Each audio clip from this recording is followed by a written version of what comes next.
Amen, amen, gloire à Dieu. Donc, je vais aussi partager.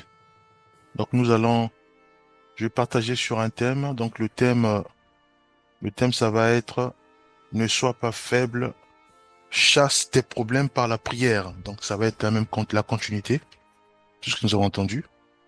Ne sois pas faible, chasse tes problèmes par la prière. Nous savons tous que la prière est une arme puissante pour surmonter les défis, affronter les épreuves et trouver force et réconfort.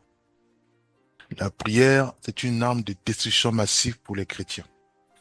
Et nous devons déjà reconnaître cela, que la prière est une arme de destruction massive. Ça veut dire quoi? Ça veut dire que si je suis assailli ou je suis entouré des démons, entouré des problèmes, entouré de toutes ces pensées suicidaires, entouré par, euh, par la culpabilité, le fait de prier et de crier vers le Seigneur, cette action fait en sorte de détruire, de décimer tous ces problèmes, toutes ces pensées suicidaires, toutes ces pensées de culpabilité. Voilà. Le fait de prier et la prière fait en sorte que ces problèmes soient pulvérisés. D'où l'importance pour une chrétienne, pour un chrétien de prier constamment. Parce que la prière, c'est une, c'est une arme de destruction massive pour nous qui, qui ont cru en Jésus-Christ et qui marchons conformément à la parole de Dieu. Voyez-vous? Nous allons développer donc ce thème, ne sois pas faible, chasse tes points par la prière. Donc, il peut arriver que j'ai des problèmes où je me dis que voilà, de façon logique, ces problèmes, c'est normal parce que euh, je peux prendre un exemple très simple, très simple. Je veux par exemple évangéliser, je prends ce exemple-là, mais parmi tant d'autres, hein. Je veux évangéliser, je demande par exemple les autorisations pour évangéliser dans un parc public ou un espace public. Le maire me refuse l'autorisation. Je dis bon, c'est normal, c'est logique, puisque j'ai fait une action et j'ai un refus. Alors, si je demande aussi, par exemple, 2 ou 3 jours après, je demande encore une autorisation pour un autre lieu public, refus. Je demande encore, peut-être quoi, une semaine après, je demande encore, refus. Pour un autre lieu, refus. Là, ce n'est plus normal. Bien que l'action, elle est logique. Je fais juste une demande, en retour, c'est un refus. Mais plus j'accumule des refus, ça veut dire que ce n'est plus normal. C'est un problème spirituel, bien aimé. Et à ce moment-là, le thème dit simplement, ne sois pas faible. Ne dis pas que non, voilà, je comprends pas, mais c'est un refus du maire, encore un refus du maire, encore un refus du maire. Non, bien aimé. Ne sois pas faible, chasse tes problèmes par la prière. Nous devons engager la prière, bien aimé. On blague plus. Nous savons tous que la prière est une arme puissante, voyez-vous, pour surmonter les défis. Ça, c'est un. Affronter les épreuves, bien aimé. Donc, nous devons engager et utiliser l'arme de décision massif pour les chrétiens, c'est la prière. D'où le thème, ne sois pas faible, chasse tes problèmes par la prière. Nous devons prier, bien aimé.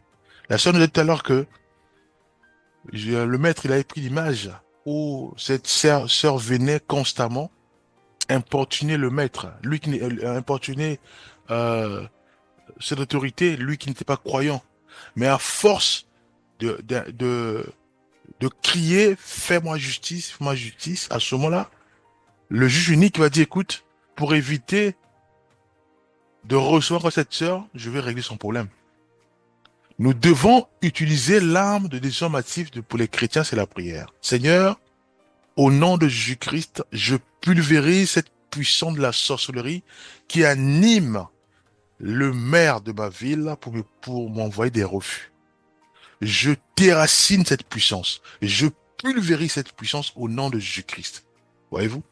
Nous devons utiliser le nom de Jésus-Christ pour décimer à jamais euh, ces puissants de la sorcellerie qui osent nous distraire en nous envoyant des refus pour aller évangéliser dans l'espace public. Voyez-vous? Donc, nous ne devons pas être faibles. Au contraire, nous devons chasser ces problèmes. Prenons par exemple un cas simple. Prenons le cas de Moïse face à la mer Rouge. Exode 14, versets 15 à 16. L'Éternel dit, pourquoi cries-tu à moi? Parle aux enfants d'Israël et qu'ils marchent. Et toi, lève ta verge et tends ta main sur la mer et fends-la. Voyez-vous, Moïse, il était paniqué. Parce que d'un côté, tu as l'armée des Égyptiens qui arrive. De l'autre côté, tu as la mer Rouge. De l'autre côté encore, tu as les cris de tout un peuple. Cris de désespoir, cris d'alerte, cris de culpabilité vers Moïse en disant, mais c'est toi qui nous as encore mis dans cette situation. Voyez-vous, Moïse était assailli de tous les côtés. Donc c'était les problèmes de Moïse.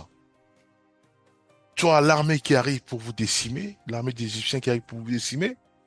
En face, tu as l'impasse parce que tu as la mer Rouge, encore un problème.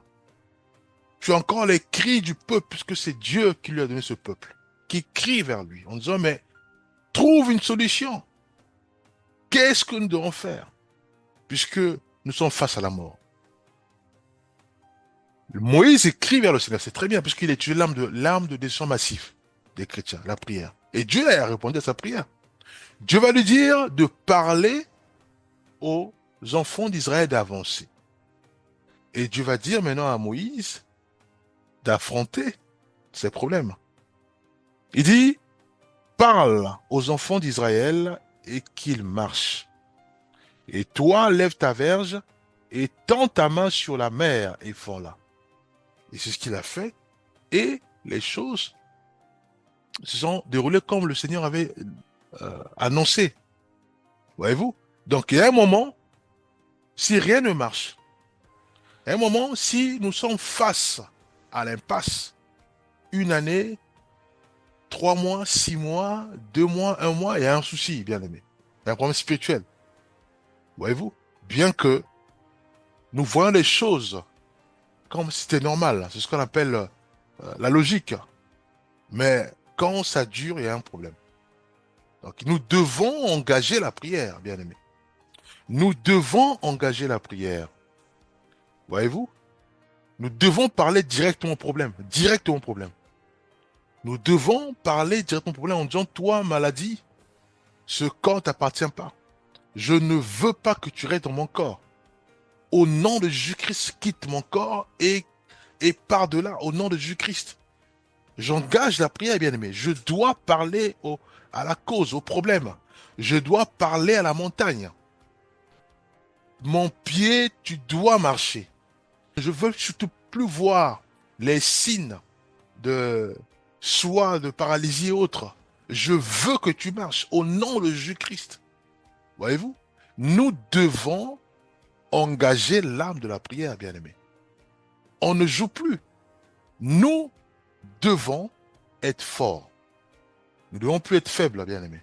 Non. Fini le temps où nous supportons. Non, il est question de se lever et de parler directement à ta main pour dire que cette maladie de paralysie n'a pas sa place dans ma main, n'a pas sa place dans mes pieds, n'a pas sa place dans mon cœur. Je dois chasser ce problème au nom de Jésus-Christ. Voyez-vous? Dans notre cas, le cas de Anne, nous savons tous Anne, qui voulait absolument avoir d'enfants. Au départ, elle supportait. Au départ, elle supportait même les cris ou même les moqueries de sa rivale. Au départ, elle supportait tout, mais il y a un moment, elle dit non. Ah non, ça dure trop. C'est un problème spirituel maintenant. C'est un problème spirituel, bien aimé. Nous devons nous lever. On peut plus être faible. On peut plus dire non, voilà, les médecins ont dit c'est ça, et l'ordonnance, j'ai eu à faire des examens, voilà ce qu'ils ont dit. Nous devons nous lever. La Bible dit, nous ne combattons pas contre la chair et le sang. Donc, ce que nous voyons, c'est la chair et le sang. Et la Bible dit, nous combattons contre les dominations qui ne nous aiment pas. Le diable, Satan, ne nous aime pas, bien aimé. Quand nous prenons l'engagement de suivre Jésus-Christ, ces esprits lucifériens nous aiment pas. Ils vont toujours nous combattre, mais dans le secret. Jamais ils vont apparaître pour dire, voilà, je te combats, tu ne pourras jamais évangéliser, tu ne pourras jamais avoir d'enfants, tu ne pourras jamais avoir une bonne santé. Jamais ils pourront. Non, ils le font dans le secret, bien aimé. C'est pour ça que la Bible dit, nous ne combattons pas contre la chair et le sang, mais contre les dominations, contre les principautés, quand ils sont un peu dans les yeux levés, bien aimé. Et ils sont là, ils nous combattent.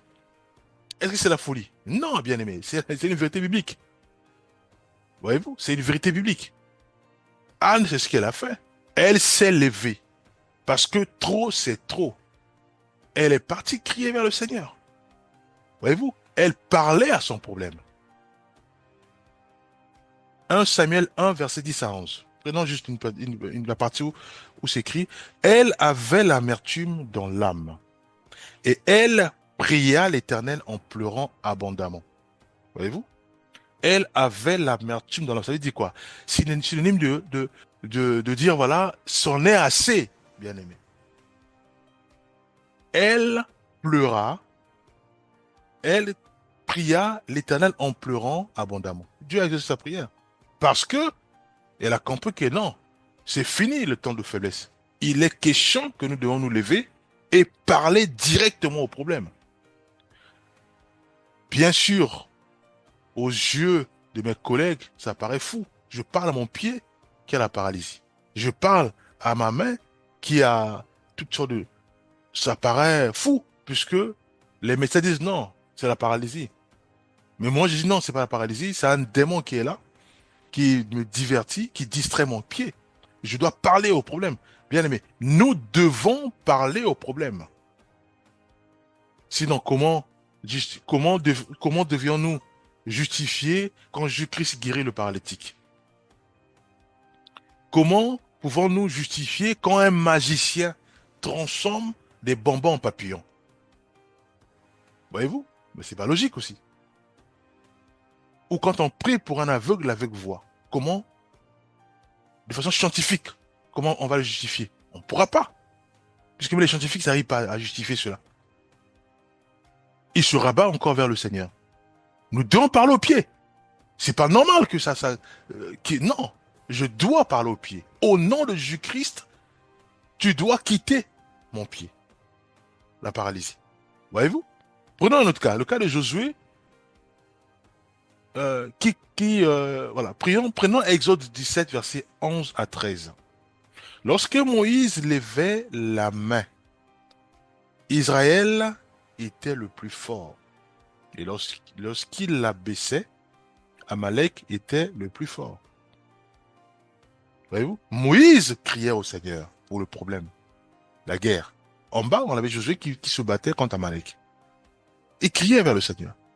Et ici, nous voyons que s'il ne criait pas vers quand il criait, donc les mains, synonyme de la prière intense, fervente, et la main haute, ça veut dire que nous prions.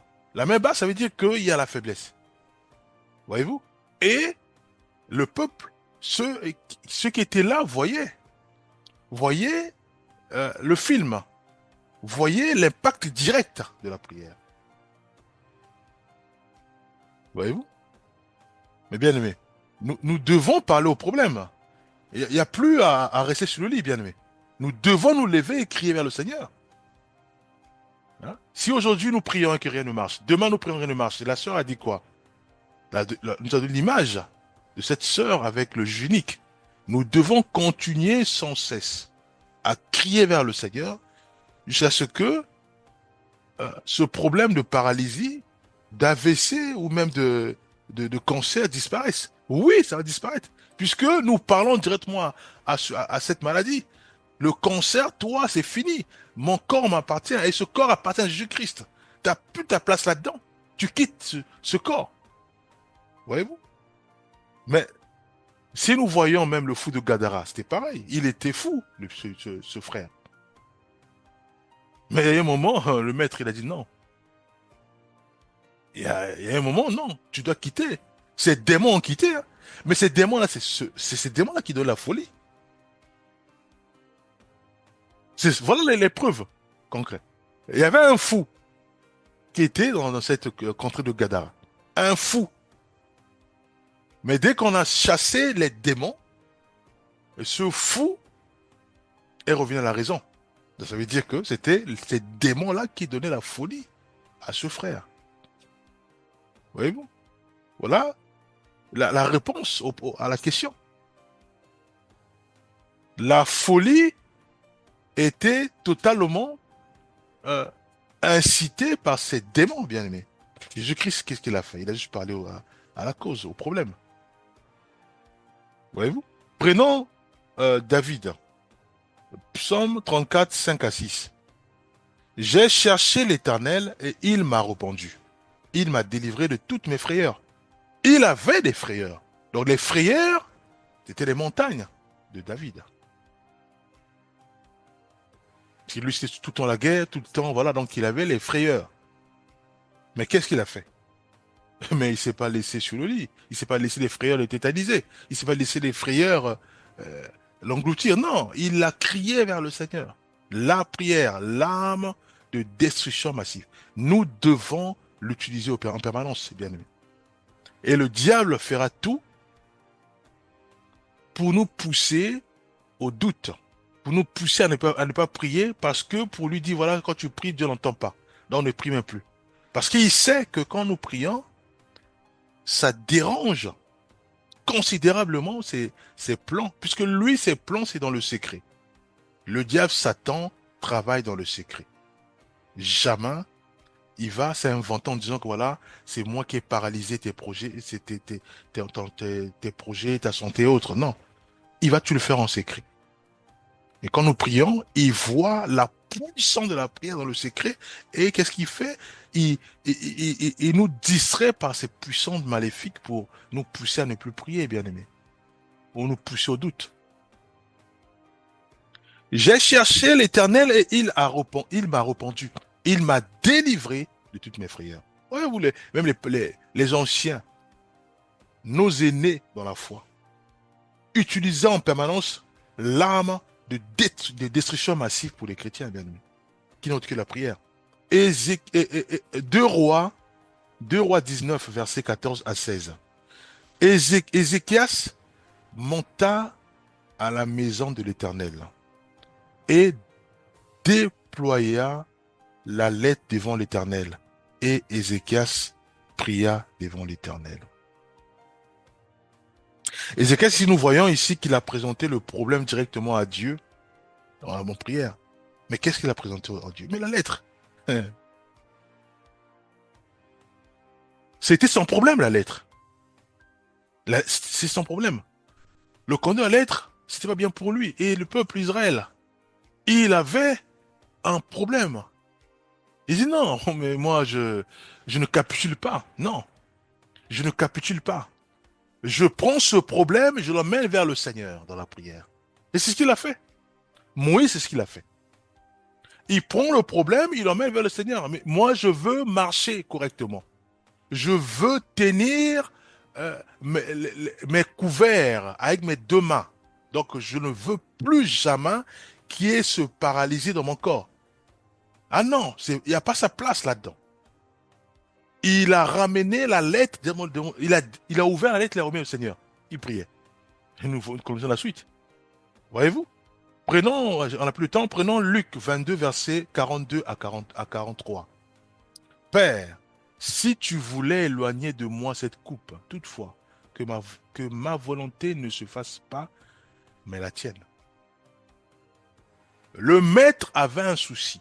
Le maître avait sa montagne. Le maître avait un problème. Et qu'est-ce qu'il a fait? Toujours, il a utilisé l'arme de destruction massive pour les chrétiens. C'est la prière que le diable ne veut surtout pas que nous utilisons parce qu'il nous pousse au doute, il nous pousse à tout.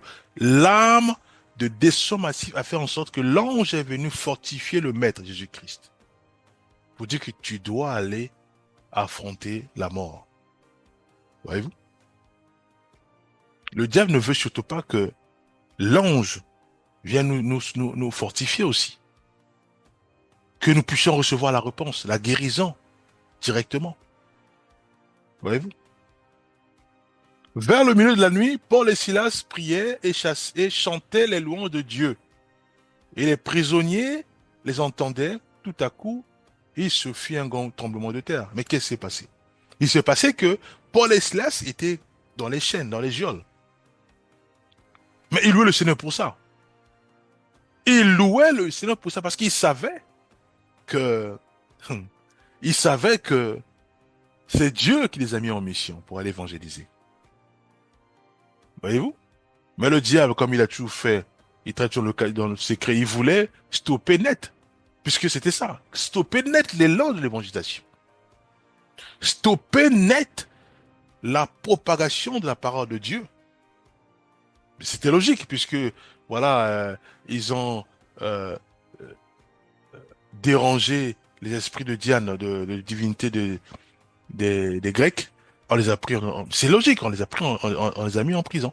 C'est logique, voyez-vous. Mais eux, ils savaient que c'était pas logique. Ils louaient le Seigneur. Et ils glorifiaient le Seigneur. Et qu'est-ce qui s'est passé? Dieu est intervenu. Voyez-vous? Mais quand nous voyons la réponse, les scientifiques ne pourront même pas démontrer cela, l'expliquer. Tout à coup, tremblement de terre. Voyez-vous? Parce qu'il était question qu'ils continuent leur mission, qui consiste à évangéliser. Voyez-vous? Donc, bien aimés, nous devons réaliser que ce que nous recevons des docteurs, c'est bien, c'est leur travail. Prenons leurs problèmes là, les courriers que, voilà, ça nous fait mal, hein, il y a des courriers parfois ça nous dérange tellement trop que parfois on reste tétanisé. Non, nous devons prendre ces courriers là, dire que voilà, ça c'est la part de l'homme. Et là où s'arrête l'homme, là où s'arrête la sagesse de l'homme, on prend ce courrier, on remet devant le Seigneur, comme a fait Ézéchias. Voyez-vous? Donc on peut pas nous dire voilà, je pleure parce que le médecin m'a dit je peux plus enfanter, je peux pas. Non, mais ça, si nous faisons ainsi, ça veut dire que nous connaissons pas la puissance du Seigneur. L'homme est limité. La science de l'homme est limitée. Voyez-vous? Donc nous devons réaliser ceci. Tout ce que nous recevons de la part des docteurs, ça c'est leur limite à eux. Nous prenons note, mais nous ne mettons pas ça dans notre cœur, non. En le faisant, c'est une erreur. Nous prenons ces courriers et nous les remettons auprès du Seigneur. C'est tout. Et nous disons, Seigneur, maintenant, lui, il s'est arrêté, l'homme que tu as créé, il s'est arrêté. Maintenant, on remet tout ça entre ta main, on sait que tu vas agir. Mais comme a fait le père de cet enfant qui avait l'épilepsie. Il avait l'épilepsie, cet enfant. Il ramène l'enfant auprès des disciples de Jésus-Christ. Ils ont fait. Il n'y a eu rien, bien aimé. Mais est-ce qu'il s'est abandonné? Est-ce qu'il s'est dit, écoutez, bon, donc ça c'est le verdict. Apparemment c'est logique, l'enfant il est malade, hein. De toute façon il est malade. Il a l'épilepsie, il est malade. Non! Le père, il s'est dit non, ça c'est leur limite à eux. J'ai pris note de leurs actions, mais moi je continue, hein. Moi je continue à voir le maître. Et le maître, quand il est arrivé, l'enfant était guéri. C'est ce que nous devons faire, bien aimé. Le médecin, il a ses limites. Les scientifiques ont leurs limites. Nous devons continuer à crier vers le Seigneur en utilisant la de son massif. Voyez-vous? Prenons rapidement 1 Roi 18, verset 36 à 38. Repends-moi, Éternel, repends-moi, afin que ce peuple sache que c'est toi, l'Éternel, qui est Dieu. Élie a prié pour que Dieu envoie du feu du ciel. Pourquoi? Mais pour montrer la puissance du Seigneur. Pour montrer que les prophètes des Baals sont des faux. Pour montrer au peuple qui était incrédule, que seul le Dieu d'Abraham, d'Isaac et de Jacob est le vrai Dieu. Mais Élie avait un souci. Élie avait un problème. Mais quel problème? L'incrédulité du peuple. Il avait un problème. Mais il a affronté le problème, bien aimé. Voyez-vous? Prenons l'avant-dernier verset. Prenons Néhémie 1, 4 à 5. 1, verset 4 à 5. Je jeûnais et je priais devant le Dieu des cieux. Et je dis, ô Éternel, Dieu des cieux, Dieu grand et redoutable. Nous voyons Néhémie tout au long, du début jusqu'à la fin. Il avait toutes les oppositions. jusqu'à même en construisant euh, euh, les portes, on va dire, quand il va rebâtir les murs de Jérusalem. Il a des oppositions. Mais il s'est pas laissé abattre. Il continuait à prier. Voyez-vous? Même l'autorisation pour laisser Néhémie et quelques peuples de quitter le lieu de la captivité pour aller à Jérusalem, c'était dans la prière, les jeunes. Sur place là-bas, il y a eu des oppositions. Il y a des courriers qu'on a envoyés encore pour que le projet soit arrêté net. Certes, quand nous voyons les choses, c'est logique. Mais lui, savait que c'était pas logique. C'est le diable, Satan, qui se cache toujours. Qui se cache toujours et utilise les sujets pour décimer nos projets. Voyez-vous? Et nous allons voir que non, mais c'est un tel qui m'a fait ça. Non, c'est mon père qui l'a fait ça. Non, bien-aimé. Nous devons nous lever dans la prière. La Bible dit, nous ne combattons pas contre la chair et le sang. Ça sert à rien de s'en prendre au papa ou à maman. Non, la prière. Tu parles au problème. Voyez-vous? Prenons un dernier verset. Jonas 2, versets 1 à 2. Jonas, dans le ventre du poisson, pria l'Éternel, son Dieu. Il dit, dans ma détresse, j'ai invoqué l'Éternel et il m'a exaucé. Jonas, effectivement, il y a eu un moment où il avait un problème puisqu'il était dans le ventre du poisson. Il avait un problème grave. Il s'est retrouvé dans le ventre du poisson. Mais il s'est dit, bon, écoute, de toute façon, je veux pas aller à Ninive. Bon, que je meure aussi. Non. À un moment, il y a eu la frayeur. Il y a un moment, non, il dit, non, non, non, non, non. Il faut que je crie au Seigneur. Il a parlé au problème. Et Dieu a exaucé sa prière. Dieu a parlé au poisson. Et le poisson est parti vomir Jonas directement à Ninive là-bas. Voyez-vous? C'est logique. C'est logique. Parce qu'en tant que scientifique, on va dire quoi? Il était dans le bateau, on l'a jeté il s'est jeté dans le bateau. Et le poisson, c'est normal, c'est logique. Et le poisson l'a avalé, c'est logique. Mais lui, il savait que c'était pas logique. Il a crié et le poisson l'a vomi. Alors, il faut maintenant dire aux scientifiques de justifier ça. Il va dire non, c'est impossible. Et en plus, où? Directement à Ninive là-bas. Donc, arrêtons, bien aimé, de se laisser distraire par la science, par la logique. Ça sert à rien, ça marche pas. Dans ce monde est coordonné par deux forces occultes qui travaillent dans le secret et Jésus-Christ qui travaille dans la lumière. Tout est ouvert. Nous prions pour les malades sont guéris, donc c'est ouvert. Jésus-Christ, quand il a travaillé sur terre, il a travaillé dans la lumière, aux yeux de tout le monde. Le diable Satan, depuis la chute, il travaille toujours dans le secret. Toujours dans le secret. Pourquoi? Pour montrer, pour vouloir montrer aux humains que c'est la logique qui domine, c'est la science qui domine. Mais parlons-nous, justifions-nous les actes même des magiciens. Ils sont là, les magiciens. Ils travaillent, ils transforment des pigeons en bonbons. Comment ils font? Voyez-vous? Ce monde est coordonné. Nous devons réaliser que ce monde est coordonné par deux forces occultes et aussi euh, euh, la lumière qu'est Jésus-Christ. Nous allons prier, Père, nous remettons ta main à nos vies. Fais grâce, Père Céleste, fais-nous grâce de nous lever. Nous voulons plus dormir. Nous voulons plus rester à terre. Nous voulons plus pleurer. Nous voulons plus, Père Céleste, courir dans nos chambres et pleurer. Nous voulons nous lever. Aide-nous à nous lever et à parler à nos problèmes. Aide-nous à nous lever et à utiliser l'arme de décision massif qui n'est autre que la prière. Au nom puissant de Jésus-Christ, nous avons ainsi prié. Amen.